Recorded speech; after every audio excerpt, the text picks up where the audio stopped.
સમાચારો પર નજર કરીએ તો વાત કરીએ અમદાવાદમાં ચાલી રહેલા કોલ્ડ પ્લેની। તો અમદાવાદમાં કોલ્ડ પ્લેમાં ગેરકાયદે 2 ડ્રોન ઉડ્યા।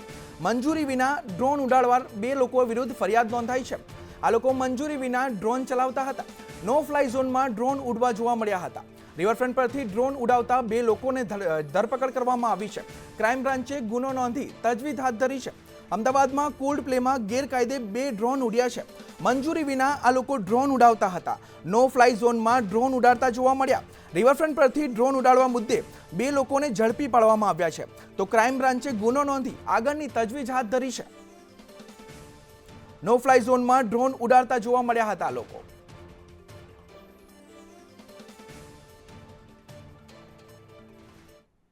ત્યારે ઠેર ઠેર ભૂવા પડવાની ઘટના યથાવત છે।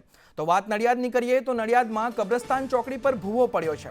આ ભૂવો 15 ફૂટ ઊંડો અને 3.5 ફૂટ પહોળો હોવાનું મનાય છે। રોડ વચ્ચે ભૂવો પડતા વાહન ચાલકોને ભારે હાલાકી વેઠવાનો વારો આવ્યો છે। ત્યારે અકસ્માત ન થાય એટલે સ્થાનિકોએ જ બેરિકેડિંગ લગાવ્યું છે। જાણે કે તંત્રને કોઈ પડી જ ના હોય તે માટે સ્થાનિકોએ આ ભૂવાના લીધે કોઈ અકસ્માત ન સર્જાય તો સ્થાનિકોએ બેરિકેડિંગ લગાવી ભૂવાને કવર કર્યો છે। ત્યારે નડિયાદમાં વગર વરસાદે ભૂવો જોવા મળી રહ્યો છે। કબ્રસ્તાન ચોકડી પર આ ભૂવો પડ્યો છે ત્યારે સ્થાનિકો દ્વારા જ બેરિકેડિંગ હાથ ધરવામાં આવ્યું છે।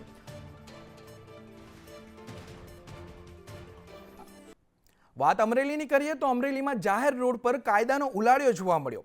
જ્વેલર્સની જાહેરાત કરવા માટે રોડ બંધ કર્યો। સંચાલકોએ જાહેર રોડ બંધ કરી કાયદો હાથમાં લીધો। રોડની બંને બાજુ ગાડીઓ મૂકીને રસ્તો બંધ કરી દીધો। ત્યારે વાહન ચાલકોને પણ ભારે હાલાકી સર્જાઈ હતી। સંચાલકોએ પરમિશન વગર જ રસ્તો બંધ કરી દીધો। ત્યારે નિયમોનો ઉલાળ્યો કરતા હોય તેવા સંચાલકોના આ દ્રશ્યો સામે આવ્યા છે કે બંને બાજુ ગાડીઓ મૂકીને રોડ બંધ કરી દીધો। જો કે તેઓને જ્વેલર્સની જાહેરાત કરવી હતી તેના કારણે આ રોડ બંધ કરી દીધો। રોડની બંને બાજુ ગાડીઓ મૂકી નિયમોનો ઉલાળ્યો કરતા જોવા મળ્યા સંચાલકો।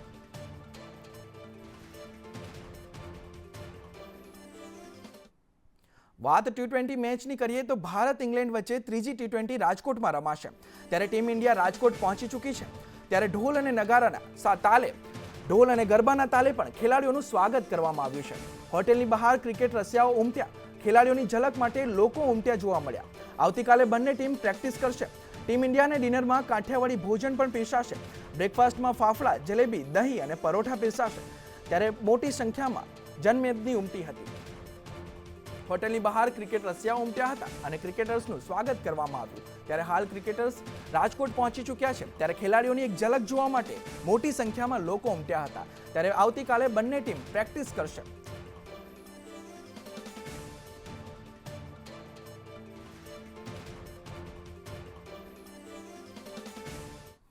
અને સમાચાર પર નજર કરીએ તો અનામત મુદ્દે બનાસકાંઠા કોંગ્રેસ નેતાનું નિવેદન સામે આવ્યું છે।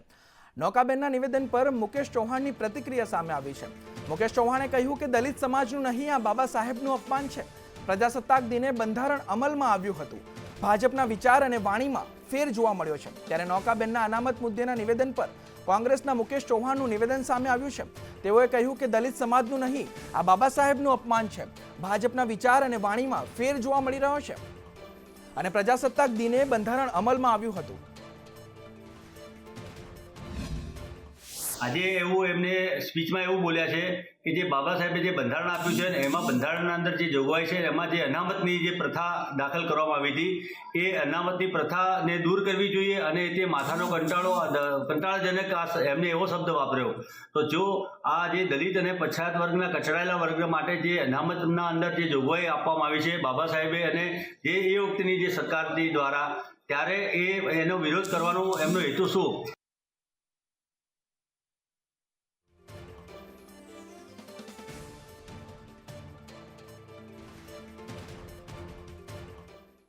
વાત સાબરકાંઠાની કરીએ તો સાબરકાંઠામાં પ્રજાસત્તાક પર્વની ગરિમા ભૂલાઈ છે। કોંગ્રેસ કાર્યાલયમાં જ 2 જૂથ વચ્ચે છૂટા હાથની મારામારી જોવા મળી। પ્રદેશ કોંગ્રેસ સુધી મારામારીની રજૂઆત કરાઈ છે। પ્રદેશ કક્ષાનું તેડું આવતા મારામારીમાં સમાધાન પણ કરવામાં આવ્યું। ચૂંટણી ટાણે કોંગ્રેસમાં આંતરિક વિખવાદ ચરમસીમાએ પહોંચ્યો છે। ત્યારે કોંગ્રેસ કાર્યાલયમાં જ 2 જૂથો વચ્ચે છૂટા હાથની મારામારી જોવા મળી। ત્યારે સાબરકાંઠામાં પ્રજાસત્તાક પર્વની પણ ગરિમા ભૂલાઈ। કોંગ્રેસ કાર્યાલયમાં 2 જૂથ વચ્ચે છૂટા હાથની મારામારી જોવા મળી।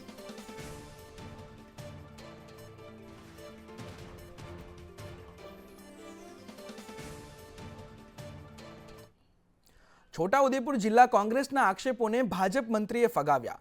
પ્રભારી મંત્રી ભીખુસિંહ પરમાર પર આક્ષેપો લગાવાયા હતા. કોંગ્રેસે ભીખુસિંહ પર મનસ્વી રીતે આયોજનનો આક્ષેપ કર્યો હતો. ટ્રાઇબલ સપ્લાનમાં 25 કરોડના આયોજનનો આક્ષેપ કર્યો હતો.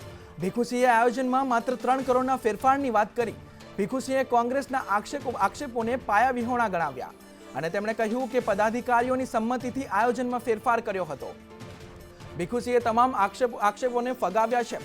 ટ્રાઇબલ સપ્લાનમાં 25 કરોડના આયોજનનો આક્ષેપ તેમના પર કરવામાં આવ્યો હતો. તે મુદ્દે ભીખુસિંહે કહ્યું કે પદાધિકારીઓની સંમતિથી આયોજનમાં ફેરફાર કર્યો હતો. જે પત્રકાર મિત્રોને આની જે માહિતી મળી છે તદ્દન ગલત માહિતી મળી છે.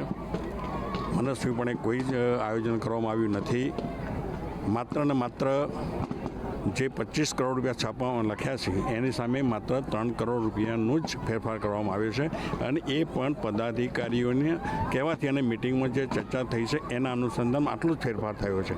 એટલે 25 કરોડની માહિતી બિલકુલ ગલત છે, ખોટી છે.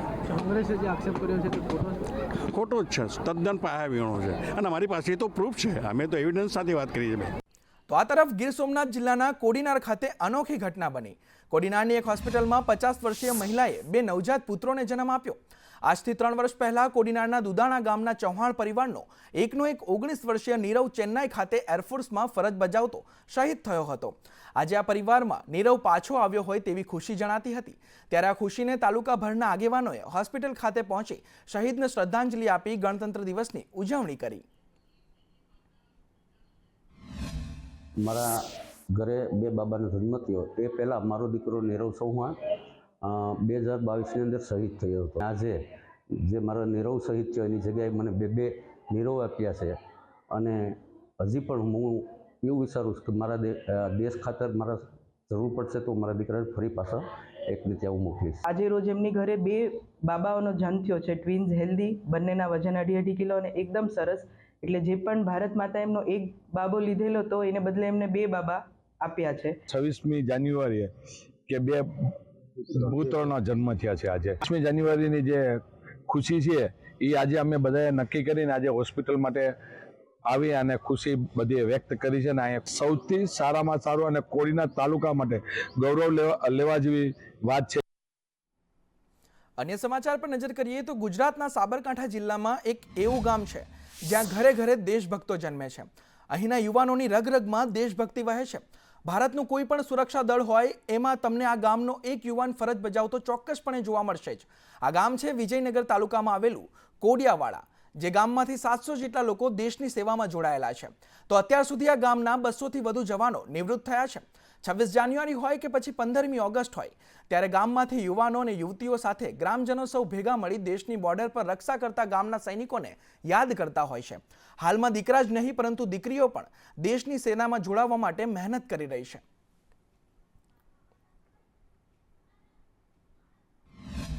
આ ગુજરાતમાં સૌથી વધારે જો આર્મીમાં અત્યારે જો ફરજ બજાવતા હોય તો અમારા કોડિયાવાડા ગામના વતની એમાં ઘણા બધા રિટાયર થઈ ગયા છે.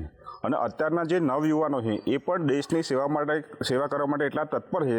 શહીદ સ્મારક છે એ શહીદ સ્મારકમાં પટેલ જિગ્નેશભાઈ એનું શહીદનું કીધું છે. જ્યારે હું શાળાએ આવું છું ત્યારે હું એમને નમન કરીને પછી વર્ગમાં જાઉં છું. પછી મને આર્મીમાં જવાની ઈચ્છા છે અને અમારા ગામમાં બહુ બધા ચૌધરીઓ છે જે આર્મીમાં છે. ગામની અંદર અમારા સૈનિકની અંદર લગભગ 700 થી 800 900 માણસો સેવા બજાવે છે. અડધા માણસો રિટાયર્ડ બી થયેલા છે અને એટલા તત્પર છે દેશની સેવા માટે. આ વીર જિગ્નેશભાઈને પગે લાગીને પછી અમારા વર્ગમાં જાઉં છું અને હું મોટી થઈને ઈચ્છું છું કે હું પણ આર્મીમાં જાઉં. પુત્ર એ CRPFમાં નોકરી કરતો જેને શહીદી ઓળી હતી છત્તીસગઢમાં. અત્યારે જોવા જતાં કોડિયાવાડા આજુબાજુના વિસ્તાર બધા કરીબન 900થી ઉપર જ જે આર્મીમાં હોય આ દેશની સેવા માટે બધી વિવિધ ફોર્સમાં દેશની સેવા કરે છે. અને નવા છોકરાઓ જે છે એમને એટલું ધગશ છે કે દેશની સેવા કરવી છે. વાત છે સાબરકાંઠાના વિજયનગર તાલુકાનું આવેલું કોડિયાવાડા ગામ, જ્યાં કોડિયાવાડા ગામે હાલમાં યુવાનોથી લઈને બાળકો તત્પર છે દેશ સેવા માટે. કોડિયાવાડા ગામમાં પટેલ જિજ્ઞેશ કુમાર જે પોતે દેશ સેવા કાજે શહીદી વોરી હતી ને તેને પણ ગામના લોકો અને બાળકો શહીદ વીરને નમન કરતા હોય છે. સાથોસાથ આજે પણ ગામના દરેક યુવાનો અને બાળકો દેશ સેવા માટે અને હાલના જુસ્સો તત્પર છે. હિતેશ રાવલ, સંદેશ ન્યૂઝ, સાબરકાંઠા. અન્ય સમાચાર પર નજર કરીએ તો સાબરકાંઠા જિલ્લાના વિજયનગરના દઢવાવ ગામે 100 વર્ષ પહેલા અંગ્રેજોએ જલિયાવાલા બાગ જેવો હત્યાકાંડ સર્જ્યો હતો. ઇતિહાસના પાનેથી આ ઘટનાને અંગ્રેજોએ છુપાવેલી રાખવા જે તે સમયે અથાગ સફળ પ્રયાસો કર્યા હતા, પરંતુ સરકાર અને વનવાસી સમાજ આ શહીદીની યાદને અકબંધ રાખી રહ્યું છે. આજે પણ 26 જાન્યુઆરીએ 1200 આદિવાસી શહીદોને યાદ કરવામાં આવે છે. આ ઘટના 22 માર્ચ 1922ના રોજ વિજયનગર તાલુકાના દઢવાવ ગામે બની હતી, જ્યાં લોકનેતા મોતીલાલ તેજાવતની આગેવાનીમાં દઢવાવ નજીક અંગ્રેજોના વિરોધમાં સભાનું આયોજન કરવામાં આવ્યું હતું, જેમાં રાજસ્થાન અને ગુજરાતના આદિવાસી સમાજના અને અન્ય સમાજના પણ લોકો જોડાયા હતા. આ સભાની જાણ અંગ્રેજોને થતાં તેમણે એકઠા થયેલા લોકો પર ગોળીબાર કરી કાળો કહેર વરસાવ્યો હતો. આ હત્યાકાંડમાં 1200 શહીદ થયા હતા. અમે અંગ્રેજોએ જે ટેક્સ નાખ્યો હતો એના વિરુદ્ધમાં મોતીલાલ તેજાવતે બહુ મોટું સંમેલન કર્યું હતું દઢવાવ ગામે. તેમાં અંગ્રેજોએ પબ્લિકની જાણ બહાર આવી અને ગોળીબાર કરી, અંધાધૂંધ ગોળીબાર કરી અને હજારો આદિવાસી કાર્યકરોને મારી નાખ્યા. શહીદો શહીદ થઈ ગયા. એમના માનમાં સરકારશ્રીએ દઢવાવ ગામે અને પાલ ગામે શહીદ સ્મારકને બનાવેલ છે. અંગ્રેજો શાસન દરમિયાન જલિયાવાલા બાગ જે પંજાબમાં મોટો હત્યાકાંડ થયો હતો તેવો જ હત્યાકાંડ ગુજરાતના સાબરકાંઠાના વિજયનગર તાલુકાના પાલ દઢવાવ ખાતે બન્યો હતો, જેમાં મોતીલાલ તેજાવતના રાજસ્થાનના કોલિયારીના વતની હતા. તેમની અધ્યક્ષ સ્થાને અહીં જાહેર સભા યોજવામાં આવી હતી ને જાહેર સભામાં જે અંગ્રેજોનો વિરોધ બાબતમાં લઈને ચળવળ ઊભી કરવામાં આવી હતી. આ ચળવળના વિરોધમાં અંગ્રેજોએ લાઠીચાર્જ કરવામાં આવ્યા હતા. હજારોની સંખ્યામાં લોકો ઘાયલ થયા હતા અને આદિવાસી સમાજના ઉપર જે ગોળીબાર કરવામાં આવ્યા હતા. 1200 લોકો જેમાં શહીદી વોરી હતી અને આ શહીદી ની જગ્યા આ સ્મારક છે. એ સ્મારકની જગ્યા ઉપર ગુજરાતના અલગ અલગ જિલ્લાઓમાંથી ને રાજ્યોમાંથી આ સ્મારકને નમન કરવા અને તેમજ આ સ્મારકની જગ્યા અને શહીદી સ્મારકને જોવા માટે દૂર દૂરથી નમન કરવા આવતા હોય છે. હિતેશ રાવલ, સંદેશ ન્યૂઝ, સાબરકાંઠા.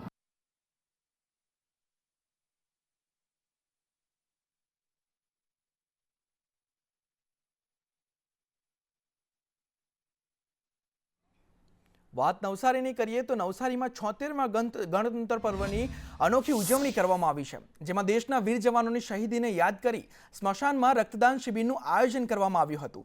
તેમજ 2001ના ગોઝારા ભૂકંપનો ભોગ બનેલા લોકોને શ્રદ્ધાંજલિ પાઠવી પર્વની ઉજવણી કરાઈ હતી. મારું માનવું એવું છે, ખુદનું માનવું એવું છે કે જીવતે જીવત રક્તદાન અને મૃત્યુ બાદ ચક્ષુદાન અને દેહદાન, અને આ આયોજન એટલા માટે જ અહીં રાખ્યું છે સ્મશાન ભૂમિની અંદર કે મર્યા પછી તો બધા અહીંયા આવવાનું જ છે, પણ બીજાને કોઈને મદદરૂપ થઈ શકીએ એના માટે જે ઉપરવાળાએ આપણને બધું જ આપ્યું છે એનું જ છે, અને આપણા સર્વને આપણે અર્પણ કરીને જઈએ તો કેટલું સારું કામ થાય. માણસના મૃત્યુ પછી પણ માણસ ચક્ષુદાન દેહદાન કરીને પણ લોકોને સેવા કરી શકે, અને એના માટે જ ખાસ આજના પ્રજાસત્તાક દિન 26મી જાન્યુઆરી નિમિત્તે સ્મશાન ખાતે જ અમે આયોજન કરેલ છે અને દેશવાસીઓને એ સંદેશ આપવા માંગીએ છીએ. તો આ તરફ બોટાદના બરવાળામાં જિલ્લા કક્ષાના 76મા પ્રજાસત્તાક પર્વની કેબિનેટ મંત્રી કુંવરજી બાવળિયાની હાજરીમાં ઉજવણી કરવામાં આવી હતી. કેબિનેટ મંત્રીના હસ્તે ધ્વજવંદન કરવામાં આવ્યું હતું અને ત્યારબાદ મંત્રી કુંવરજી બાવળિયા કલેક્ટર જીન્સી રોયે ખુલ્લી જીપમાં બેસીને પરેડનું નિરીક્ષણ પણ કર્યું હતું.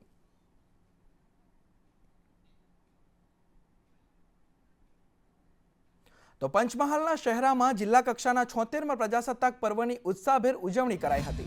વિધાનસભા ગૃહના ઉપાધ્યક્ષ અને ધારાસભ્ય જેઠાભાઈ ભરવાડ દ્વારા રાષ્ટ્રધ્વજ લહેરાવ્યો હતો. જેઠાભાઈ ભરવાડ અને સાંસદ જશવંતસિંહે જિલ્લાવાસીઓને પ્રજાસત્તાક પર્વની શુભકામનાઓ પાઠવી સ્વતંત્રતા સેનાનીઓને વંદન પણ કર્યા હતા. આ પ્રસંગે વિવિધ ક્ષેત્રે ઉત્કૃષ્ટ દેખાવ કરનારાઓને પ્રમાણપત્ર પણ એનાયત કરી સન્માનિત કરવામાં આવ્યા હતા. પ્રજાના અને દેશના માટે આઝાદીનું પર્વ ઉજવવા માટેનો આજનો દિવસ ખૂબ જ અગત્યનો દિવસ છે. તેનો હર્ષ અને આનંદથી અમે બધાએ આનંદ લીધો છે. બંધારણના અમૃત મહોત્સવની ઉજવણી થઈ રહી છે ત્યારે તેના અંદર લોકોની વચ્ચે સદભાવના બની રહે અને બંધારણની અંદર જે આપણને મૂળભૂત અધિકારો આપવામાં આવ્યા છે તેના વિશે જાગૃતિ ફેલાવતા કાર્યક્રમોની રજૂઆત કરવામાં આવી તે ખરેખર ધન્યવાદને પાત્ર છે. તો આ તરફ 76મા પ્રજાસત્તાક પર્વની નવસારી જિલ્લા ખાતે પણ ઉજવણી કરવામાં આવી હતી. જલાલપુર ખાતે થયેલી જિલ્લા કક્ષાની ઉજવણીમાં રાજ્ય સરકારના મંત્રી મુકેશ પટેલે ધ્વજવંદન કરી પરેડનું નિરીક્ષણ કર્યું હતું. સાથે જ તેમણે ઉપસ્થિત જનમેદની સહિત તમામ લોકોને ગણતંત્ર પર્વની શુભેચ્છાઓ પાઠવી હતી. ખૂબ મોટી સંખ્યામાં લોકો ઉપસ્થિત રહ્યા. ગુજરાતની 9 મહાનગરપાલિકા પૈકી આ નવસારી મહાનગરપાલિકામાં પ્રથમવાર આ મહાનગરપાલિકા બન્યા પછી 76મો પ્રજાસત્તાક દિન ઉજવાયો. આપણે જોઈએ છે જે રીતે દેશના સૈનિકો જે 40 ડિગ્રી તાપમાન હોય, 40 ડિગ્રી માઇનસ ઠંડી હોય, એમાં પણ દેશની રક્ષા કરતા એ બધાને પણ અમે યાદ કરીને આજે અહીંયા અભિવાદન કર્યું હતું. દેશના વડાપ્રધાન નરેન્દ્રભાઈ મોદી સાહેબે વંચિતોનો વિકાસ, ગામના છેવાડાના લોકોના વિકાસની જે સંકલ્પના હતી એ સંકલ્પમાં આજે કલ્પના પૂરી થતી દેખાઈ રહી છે. તો આ તરફ ગુજરાત હાઈકોર્ટમાં પણ પ્રજાસત્તાક પર્વની ઉજવણી કરવામાં આવી. હાઈકોર્ટના ન્યાયાધીશ બિરેન વૈષ્ણવે ધ્વજવંદન કર્યું અને ન્યાયાધીશ બિરેન વૈષ્ણવે જનતાને સંદેશ આપ્યો. તેમણે કહ્યું કે અમે બંધારણના સિદ્ધાંતોમાં બંધાયેલા છીએ. સમકક્ષ ન્યાયથી સૌને ન્યાય મળે તેવી આશા.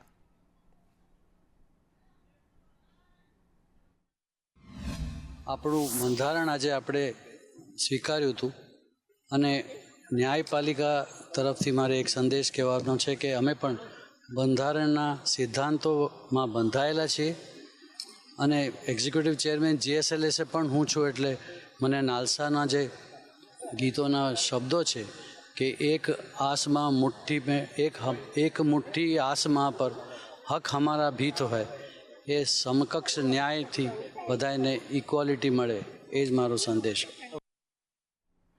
તો 26 જાન્યુઆરીએ 76મા ગણતંત્ર દિવસે ભુજના સ્મૃતિવન ખાતે ભૂકંપમાં જીવ ગુમાવનાર સૌ દિવંગતો અને સ્વજનોને સ્મરણાંજલિ આપવા માટે એક શામ શહીદો કે નામ કાર્યક્રમનું આયોજન કર્યું હતું. જેમાં ભારત માતા પૂજન એવં દેશની રક્ષા કાજે બલિદાન આપનાર અમર જવાનોને શ્રદ્ધાંજલિ આપવામાં આવી હતી. સમાજ નવનિર્માણ ટ્રસ્ટ તથા કચ્છ લોકસભા પરિવાર દ્વારામાં કાર્યક્રમનું આયોજન કરાયું હતું. એક શામ શહીદો કે નામ ભારત માતાનું પૂજન, અનેક જવાનોનું અમે સન્માન પણ કરશું અને વિશેષ રૂપે જ્યારે 2001માં ધરતીકંપ 26મી જાન્યુઆરી કચ્છની અંદર આવ્યો અને એમાં અનેક સ્વજનોને આપણે ગુમાવ્યા, એમની પણ યાદમાં આજે અમે એમને યાદ કરીને એમને સ્મરણાંજલિ. તો આ તરફ સાબરમતી સેન્ટ્રલ જેલ વિદ્યાનું મંદિર બન્યું છે. અમદાવાદની સાબરમતી જેલમાં એક કેદીએ 42 ડિગ્રી અને 20 જેટલા સર્ટિફિકેટ પ્રાપ્ત કર્યા છે. વર્ષ 2008થી જેલમાં સજા ભોગવી રહેલા કેદી ચિરાગ રાણાને જ્યારે જીવન નર્કમાં જતું રહ્યું હોય તેવી અનુભૂતિ થઈ તો તેમણે જેલમાં રહી શિક્ષણ તરફ મીટ માંડી અને કારાવાસના 16 વર્ષ દરમિયાન 1-2 નહીં પરંતુ 42 જેટલી ડિગ્રી અને ડિપ્લોમા કોર્સ કરી સર્ટિફિકેટ મેળવવાની સિદ્ધિ પ્રાપ્ત કરી છે. બીકોમ થયેલા ચિરાગભાઈએ એમકોમની પરીક્ષામાં નાપાસ થયા બાદ અભ્યાસ છોડી દીધો હતો. જેલમાં ફરી એક વખત અભ્યાસ શરૂ કરવાની તક મળી. શરૂઆતમાં આધ્યાત્મિક પર PG ડિપ્લોમા કર્યું અને જેલમાંથી એમકોમનો અભ્યાસ પૂરો કર્યો. જેલમાં અભ્યાસને જ પોતાનું જીવન બનાવ્યું. અંગ્રેજી ઓછું આવડતું હોવાથી અંગ્રેજીના વિષય સાથે BA કર્યું. પોલિટિકલ સાયન્સમાં MA કર્યું. ચિરાગભાઈએ MBA કરવાનું પણ સપનું પણ જેલમાં રહીને પૂર્ણ કર્યું. એટલું જ નહીં, તેમણે ગુજરાતી વિષયમાં MA કર્યું અને આધ્યાત્મિક વિષય પર MCA કર્યું.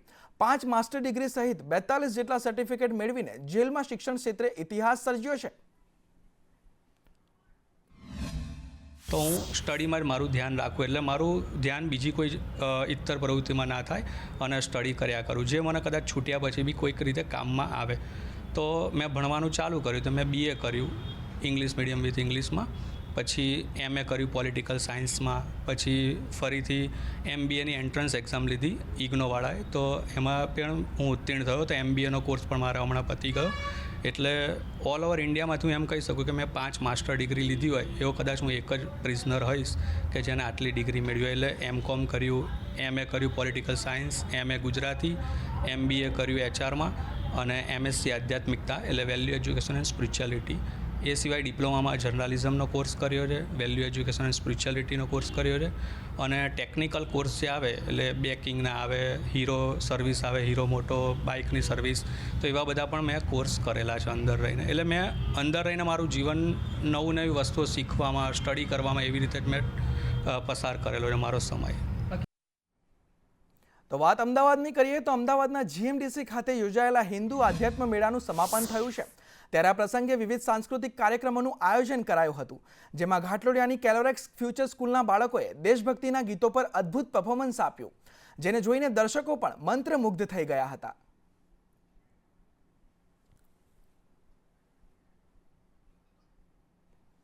તો અમદાવાદમાં GMDC ખાતે યોજાયેલા હિન્દુ આધ્યાત્મ મેળાનું સમાપન થયું છે.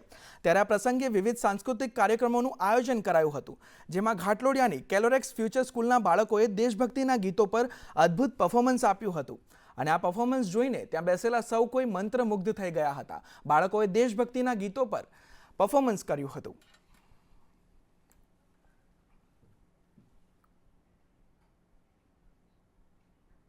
તો આ તરફ ભડકેશ્વર યોગ ગ્રુપ તેમજ દ્વારકા યોગ ગ્રુપ દ્વારા ભડકેશ્વર મહાદેવ મંદિર ખાતે ગોમતી નદીના સાનિધ્યમાં ધ્વજવંદન કરવામાં આવ્યું. દ્વારકાના ભડકેશ્વર ગ્રુપ દ્વારા પવિત્ર ગોમતી નદીમાં ધ્વજવંદન કરવામાં આવ્યું હતું. છેલ્લા 10 વર્ષથી ભડકેશ્વર યોગ ગ્રુપ દ્વારા 26મી જાન્યુઆરીના દિવસે ધ્વજવંદન કરવામાં આવે છે. કૃષ્ણનગરી દ્વારકામાં દેશભક્તિના ગીત સાથે દેશના વીર શહીદ જવાનોને યાદ કરી 76મા પ્રજાસત્તાક દિનની વિશિષ્ટ ઉજવણી કરવામાં આવી. આજના આ આપણા મહાપર્વમાં અમે દ્વારકાવાસીઓ હરેક વખતે અમારું શ્રી ભડકેશ્વર યોગ ગ્રુપ અમે ચલાવીએ છીએ. તો અમારું શ્રી ભડકેશ્વર યોગ ગ્રુપ દર વર્ષે 26મી જાન્યુઆરી, 15મી ઓગસ્ટ વિશ્વ યોગ દિવસ એ અમે એક વિશિષ્ટ રીતે ઉજવણી કરીએ છીએ. સુપ્રસિદ્ધ દ્વારકાધામમાં અને પવિત્ર ગોમતી નદીમાં આ વખતે પણ અમે લોકોને રાષ્ટ્રભાવના જાગે અને દેશભક્તિની એક ધગસ દિલમાં જાગે એ હેતુથી અમે પવિત્ર ગોમતીમાં આજે ધ્વજવંદન કાર્યક્રમ કરી અને લોકોને એક દેશ પ્રેમનો એક સુંદર સંદેશો પાઠવ્યો છે. આપણે દરેક પર્વને યોગ સાથે ઉજવીએ, જેથી કરીને આપણે દ્વારકા નગરીના લોકો અને ખાસ કરીને યુવા પેઢીને યોગ પ્રત્યે અને એના સ્વાસ્થ્ય પ્રત્યે જાગૃત કરી શકીએ. તો આજે પણ અમે સૌ માં ગોમતીના પવિત્ર જળમાં યોગ કરી, ધ્વજવંદન કરી અને આ પર્વની ઉજવણી કરી અને સાથે જેમ મહાકુંભ ચાલી રહ્યો છે, આપણા સનાતન ધર્મનો મહાપર્વ ચાલી રહ્યો છે, તો જેમ ત્યાં લોકો ત્રિવેણી સંગમમાં સ્નાન કરી અને પોતાના પરિવાર માટેની મંગળ કામનાઓ કરે છે, એમ અમે પણ આજે માં ગોમતીના પવિત્ર જળમાં સ્નાન કરી અને આપણે વસુદેવ કુટુંબકમની ભાવના સાથે વિશ્વના દરેક ભાઈ બહેનોના સ્વાસ્થ્યની સલામતી અને આપણા સરહદ પર આપણી રક્ષા કરતા આપણા વીર જવાનોની સલામતી માટેની મંગળ કામના કરી.